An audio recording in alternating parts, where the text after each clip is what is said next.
माननीय उच्च न्यायालयाने एक महत्त्वाचा निर्णय दिलेला आहे आणि परत एकदा शिक्कामोर्तब केलेला आहे की आमचं हिंदू राष्ट्र हे डॉक्टर बाबासाहेब आंबेडकरांच्या संविधानाच्या अनुसार चाललं आहे आणि कोणीही इथे शरिया कायदा लागू करायचा प्रयत्न करत असेल तर ते खपून घेणार नाही असा महत्त्वाचा निर्णय लाऊडस्पीकरच्या संदर्भात दिलेला आहे। काही महत्त्वाची निदर्शने ही पोलीस खात्याला पण माननीय न्यायालयाने दिलेले आहेत। ॲडव्होकेट कौशिक म्हात्रे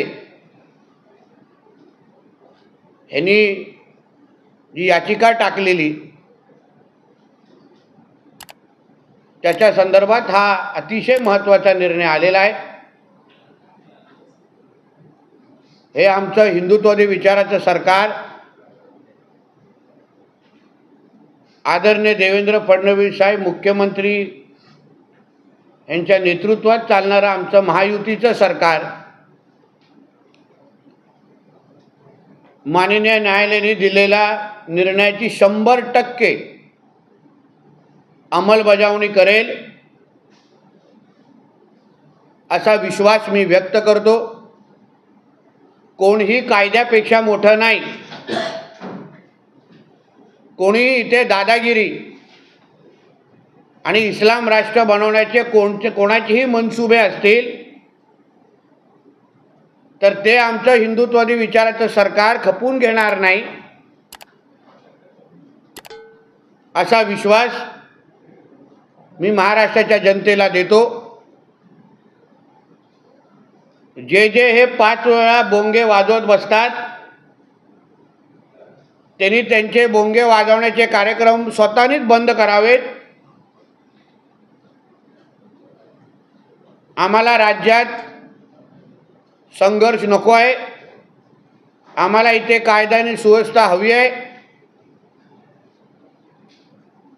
आणि म्हणून संविधानाच्या अनुसार चालणारा आपला राज्य आणि देश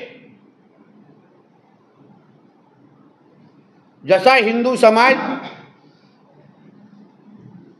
न्यायालयाच्या आणि संविधानाच्या प्रत्येक निर्णयाचं पालन करतो, कुठल्याही हिंदू सणांमध्ये मग ते गणेश चतुर्थी असो, नवरात्रीचे दिवस असो, कुठलाही पालखीचा कार्यक्रम असो, कधीच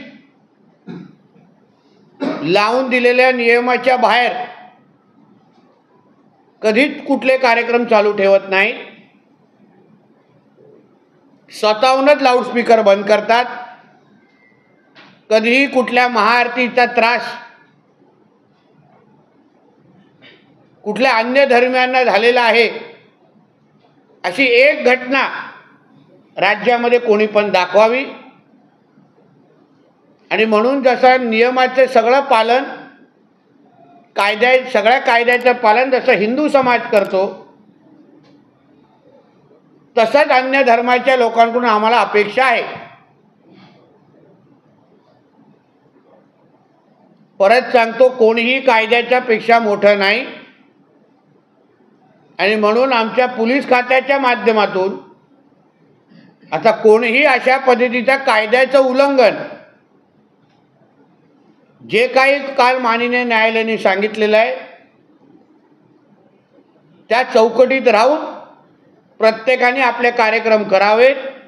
त्याचं उल्लंघन कोणीही करत असताना दिसलं, उगाच 5 वाजता कुठलेही बोंगे वाजताना, सकाळी 5 वाजता उगाच कुठलेही बोंगे वाजताना कोणाला दिसले तर कडकची कडक कारवाई निश्चित पद्धतीने होणार। लागलं ती सगळी पाठपुरावा मी स्वतः करणार, पण आता कोणालाही कायदा तोडायला देणार नाही एवढी स्पष्ट भूमिका ही ह्या निमित्ताने महाराष्ट्र सरकारची असेल आणि मी परत एकदा माननीय न्यायालयाचे आभार मानेन की आमच्या देशामध्ये डॉक्टर बाबासाहेब आंबेडकरांचाच कायदा आणि संविधान लागू आहे ची परत एकदा आठवण त्यांनी आपल्या निर्णयाच्या माध्यमातून करून दिलेली आहे.